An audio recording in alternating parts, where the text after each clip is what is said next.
आज हम BA second semester के पेपर मैक्रो इकोनॉमिक्स के कंप्लीट सिलेबस की बात करने वाले हैं।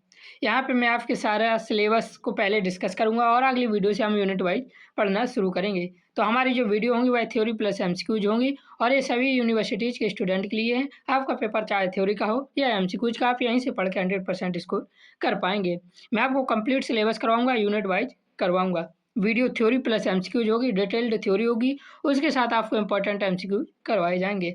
हमारी वीडियो एग्जाम फोकस्ड होगी, important question, high weightage topics को ध्यान में रखकर ये वीडियो कंप्लीट करेंगे। इजी लैंग्वेज, सिंपल एक्सप्लेनेशन के साथ होगी। प्रैक्टिस एमसीक्यूज आपको देंगे चैप्टर वाइज और एमसीक्यूज की प्रैक्टिस करवाएंगे। आप हमारे चैनल से पढ़ के बेटर रिजल्ट ला सकते हैं, अपना स्कोर बूस्ट कर सकते हैं एक स्मार्ट स्टडी के साथ। तो चलिए आज भी second semester paper macro economics के सिलेबस पर पहले चर्चा करते हैं। उसके बाद मैं आपको बताऊंगा आपका सिलेबस मैं कैसे कंप्लीट करवाने वाला हूं। तो जो मैक्रो इकोनॉमिक्स है उसे दो भागों में बांटा गया है। पार्ट 1 है जिसे बेसिक फाउंडेशन कहा जाता है। इसमें मतलब कि बेसिक चीज़ें होंगी, समष्टि अर्थशास्त्र क्या है, मैक्रो इकोनॉमिक्स क्या है, आय व्यय अवधारणाएं, जीडीपी, बाजार मूल्य, कर लागत, ये सब चीज़ों के बारे में, राष्ट्रीय आय, रोजगार, इन सब के बारे में बेसिक फाउंडेशन पर होगा। फिर दूसरा पार्ट हमारा जो आता है वह एडवांस लेवल पर आता है। उसमें हम निवेश गुणक, ब्याज दर, आईएस एलएमएस विश्लेषण और के बारे में पढ़ेंगे। तो सबसे पहली हमारी यूनिट है इंट्रोडक्शन, जिसमें हम परिचय है मैक्रो इकोनॉमिक्स का meaning, nature and scope of macro economics, अर्थात समष्टि अर्थशास्त्र का, जिसमें अर्थ समझेंगे समष्टि अर्थशास्त्र क्या है, इसकी प्रकृति और इसका स्कोप अर्थात इसके क्षेत्र के बारे में समझेंगे। यूनिट 1 में ही हमारा सूक्ष्म बनाम समष्टि अर्थशास्त्र अर्थात माइक्रो वर्सेस मैक्रो इकोनॉमिक्स भी देखेंगे। और इस यूनिट में हम देखेंगे समष्टि अर्थशास्त्र की सीमाएं, लिमिटेशन ऑफ मैक्रो इकोनॉमिक्स और concept of national income and GDP, राष्ट्रीय आय एवं जीडीपी की अवधारणा यूनिट 1 पर है। यूनिट दूसरी है हमारी नेशनल इनकम अकाउंटिंग, राष्ट्रीय आय लेखांकन है दूसरी यूनिट हमारी, जिसमें हम जीडीपी, जीएनपी, एनडीपी, एनएनपी और मार्केट प्राइस एवं फैक्टर कॉस्ट के बारे में पढ़ेंगे। तो जीडीपी पढ़ेंगे, जीएनपी पढ़ेंगे, एनडीपी पढ़ेंगे, एनएनपी पढ़ेंगे और बाजार मूल्य एवं कारक लागत के बारे में पढ़ेंगे। यूनिट 2 पर ही हम व्यक्तिगत आय एवं प्रयोज्य आय अर्थात पर्सनल इनकम एवं डिस्पोजेबल इनकम के बारे में देखेंगे यूनिट 2 में। और यूनिट 2 में और भी टॉपिक हैं, जैसे कि methods of measuring national income, राष्ट्रीय आय की मापन की विधियाँ, जैसे कि आय, व्यय और उत्पादन के आधार पर राष्ट्रीय आय की मापा जाता है। नॉमिनल वर्सेस रियल इनकम, नाम मात्र एवं वास्तविक आय के बारे में भी यूनिट 2 पर ही देखेंगे।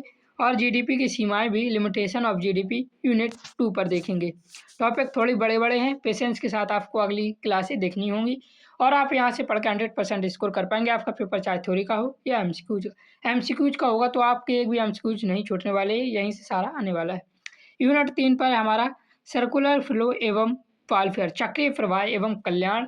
इसमें हम क्या देखेंगे, सर्कुलर फ्लो, आप कोर्स आपने देखा भी होगा, उसमें दूसरे, तीसरे एवं चौथे क्षेत्र के आय व्यय का चक्रीय प्रवाह देखेंगे।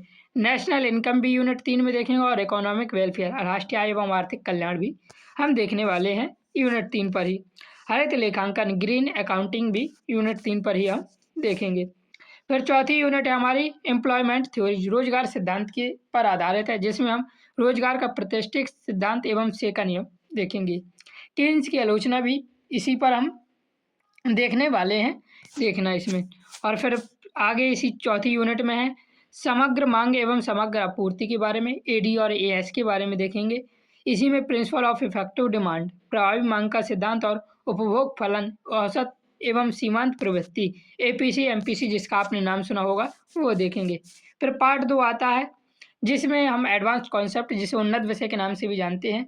तो ये पार्ट 2 में हमारी यूनिट 5 से यूनिट 8 तक है, हमारी टोटल 8 यूनिट है। यूनिट 5 में इन्वेस्टमेंट एंड मल्टीप्लायर, निवेश एवं गुणक के बारे में, निवेश गुणक के बारे में देखेंगे। रोल इन डेवलपमेंट कंट्रीज, विकासशील देशों में इसकी क्या भूमिका है, इसके बारे में देखेंगे।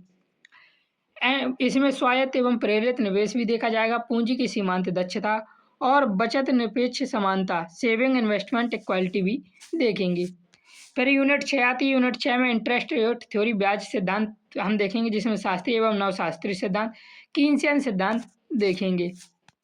तरलता वरीयता सिद्धांत को भी देखेंगे, अनिश्चितता की भूमिका भी हम देखने वाले हैं यूनिट 5 में। फिर अगली वो यूनिट 6 में, यूनिट अगली है हमारी यूनिट 7, जिसमें ISLM एनालिसिस, IS एवं LM वक्र की व्युत्पत्ति, इसका संतुलन निर्धारण भी देखेंगे। ISLM एवं समग्र मांग, AD वक्र में परिवर्तन, ये सब हमारे यूनिट 7 है। यूनिट 8 पर हम इन्फ्लेशन और एम्प्लॉयमेंट अर्थात मुद्रास्फीति एवं बेरोजगारी के बारे में, मुद्रास्फीति की अवधारणा एवं कारण, बेरोजगारी के प्रकार, ये सब देखेंगे। मुद्रास्फीति, बेरोजगारी संबंध, फिलिस वक्र, अल्पकाल एवं दीर्घकाल, ये सब हम यूनिट 8 पर देखेंगे। फिर देखिए हमारी टीचिंग स्ट्रेटजी कैसी रहेगी। हर टॉपिक को बेसिक से एडवांस्ड लेवल तक समझाया जाएगा। लैंग्वेज सिंपल और एग्जाम ओरिएंटेड होगी। इंपॉर्टेंट थिंकर, थ्योरीज और रियल लाइफ एग्जाम्पल से जोड़कर आपको यहाँ पे पढ़ाया जाएगा। MCQ इंटीग्रेशन, हर टॉपिक के बीच में MCQs डाले जाएंगे जिससे कि MCQs के स्टूडेंट भी ये कर सकें। थोड़ी सी आपके सारे MCQs कवर होंगे, याद रखना। प्रीवियस ईयर क्वेश्चंस का एनालिसिस कराया जाएगा। हाई यील्ड MCQs पर विशेष ध्यान दिया जाएगा। कोर्स स्ट्रक्चर, सभी यूनिट्स को सिस्टमैटिक तरीके से कवर किया जाएगा। हर यूनिट में थ्योरी, एक्सप्लेनेशन, इंपॉर्टेंट थिंकर और MCQs प्रैक्टिस होगी। तो इस प्रकार आपका मैक्रो इकोनॉमिक्स का पूरा सिलेबस हम कंप्लीट करेंगे। चैनल पर नए तो चैनल को सब्सक्राइब जरूर कर लीजिए। आपकी वीडियो जल्दी यूनिट 1 से शुरू होने वाली है। जय हिंद, जय भारत, राधे राधे।